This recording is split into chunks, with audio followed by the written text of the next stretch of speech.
السلام علیکم ملګرو. دا په خانوځی کې د بابو غلام محمد صاحب زموږ د ډېر ښه انډیوال شخصیت دغه په کور کې د شاتو لوزغې دي، یعنې دغه د شاتو لوزغې د لیمو ژوند کوای شي، خو نو دا دوی په ژمي به خپل ترتیب ورکوي. دغه بابو صاحب ستړی مه شې، څنګه یې ښه یې؟ صحت برابر دی؟ دا خو د ولس نه اوله د تجربه کړې دي، دا د شاتو لوزغې دي. د دغه دی لږ ترتیب که ستا سر په خلاصېږي دا د قوم هم لږ سر خلاص کړه. دا چې دي دا موږ راوړي دي، دا پر اوښ کال بچاره کې مومن ته دا موږ په دوبي په ژمي باندې په پلاستیکو په دا کې بندي کړي دي، په کمرې په برنډه کې چې یخ یې نه وي. او اوس مره په دوبي بیا رایله کې دا ګلان ملان دا لوتللې، او اوس راځي د دې خپل نرس ته دغه شته چې بیا غلط شی نه راوړي.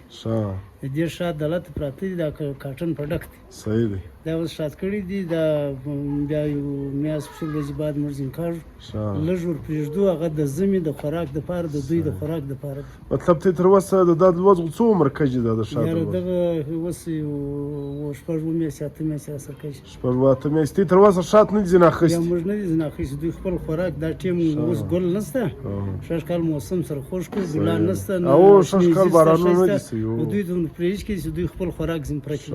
دا په ژمي او د دا شپې چې دوی خپل خوراک ځین پرې کړي. دا څو لوزغې دي اندازاً؟ یاره دا کم از کم یو 2000 لوزغې دي. 2000 بالا به یې کم نه. دغه د دوی چې کوم دا څارو دی، دغه د هر لوزغې چې خپل خوراک چې کوي هغه دلته اوس معلومیږي مجلدای سو؟ هغه دنه به دا کوکه کې اوس د کوکه موږ نسو خلاصولی، بیا زلال وځي بیا بد کوي. صحیح دی. یو ټیک دې بیا خپل دغه مطلب له دغه خپل ډیسپلین دی، په خپل انداز به ځي او راځي. خپله وردۍ ورته په غاړه کوي، خپله وردۍ به په غاړه وي، بیا دی دا شات کښی شي.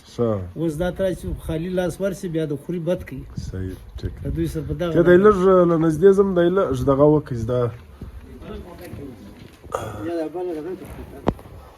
دغه د ملګرو دا لوزغې له دغه کوکه دوی ورته ایښي د کاټن، دا د نن له شاتو ګټه، د نن له شاتو را ډک دی. دی وی موږ تر اوسه شات نه دي ځینې اخیستي، ولې د دوی خوراک په ژمي د شش کال بارانونه نه دي سوي، خوشکسالي وه، نو له دغې وجې دغه لوزغې مطلب دا د لیګ وای چې سړی سنبال کړي، د لیم ښه شات کېدای شي، بشرط یې کې چې د چا ښه باغ وي، هلته ګلان ملان وي، یا خاص کر په دا سپرلي کې چې دا ګلان وغوړېږي.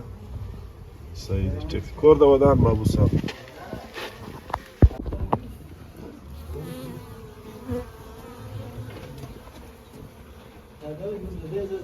آیا ډبې هم کې ګرځي غوړي؟